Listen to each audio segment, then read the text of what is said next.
Hi there. Welcome to another episode on how to look after your Royal Enfield Interceptor or Continental GT.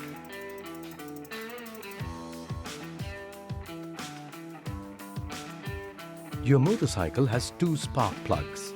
You'll need to check them once every 5,000 kilometers or 3,000 miles. First, ensure that the ignition is off and the engine is cold. Then remove the suppressor cap and spark plug.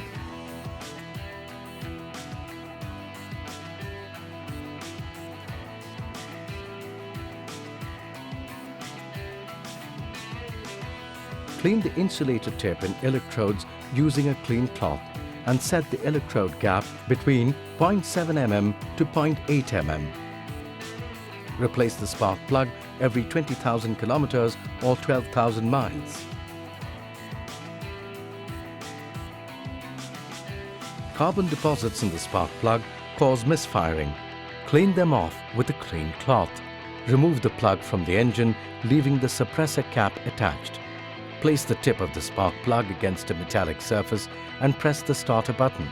If there's no spark, interchange the spark plug with the other plug on your motorcycle. If there is still no spark, contact your service center immediately. And that's it. You've just taken a step towards keeping your Royal Enfield Twin in good shape.